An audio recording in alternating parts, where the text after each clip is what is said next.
Il reprit sa phrase de la veille. Marie était... Qu'est-ce qu'elle était, Marie? Tiens, Marie. Le mot sur le papier bougea, se souleva, prit un corps, puis deux ailes, s'envola et droit par l'œil lui entra dans le cerveau. Cela se mit aussitôt à ronger. Mais non!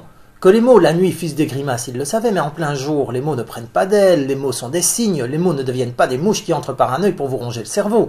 La preuve, son mot courait là, sur la page. Du bout du doigt, il l'aplatit. Mort. Cela fit une tache. Certes non, il n'avait pas peur. Voir ce qui arrive? Il essaya d'un autre mot. Était. Ah vraiment oui, le mot vivait. Des pattes, une carapace, un bout de trompe, on aurait dit de ces bêtes qui percent le bois.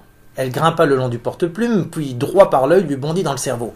Cela se mit aussitôt à ronger. Oh, une bête! Elle se traînait d'ailleurs sur le papier. Tiens, bête! Sous l'ongle, il l'écrasa. Cela fit une deuxième tache. Voir ce qui arrive. Au hasard, il traça. Il ne faut pas jeter le marc dans l'évier.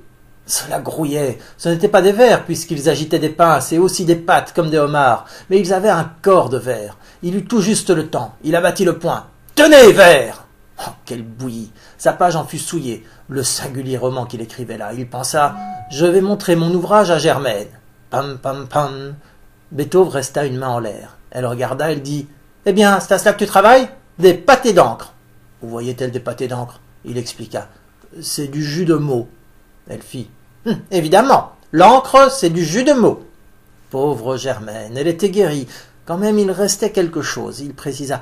Comprends donc, ce n'est pas de l'encre. Ces mots vivaient, je les ai tués. Tu vois, là et là. Il montra les places. Puis il se fâcha parce qu'elle soutenait. Tu dis des bêtises. Après, oui, il dut en convenir. En effet, c'est de l'encre. Il en avait plein les doigts. Elle dit alors. À la bonne heure. D'ailleurs, tu le sais bien, on ne tue pas les mots. On ne tue pas les mots? Évidemment, on ne tue pas les mots. Mais si on ne tue pas les mots, ils vivent. Et s'ils vivent, ils étaient dans son cerveau. Il les sentit. Sa pauvre tête, mon Dieu, comme les mots y rongeaient.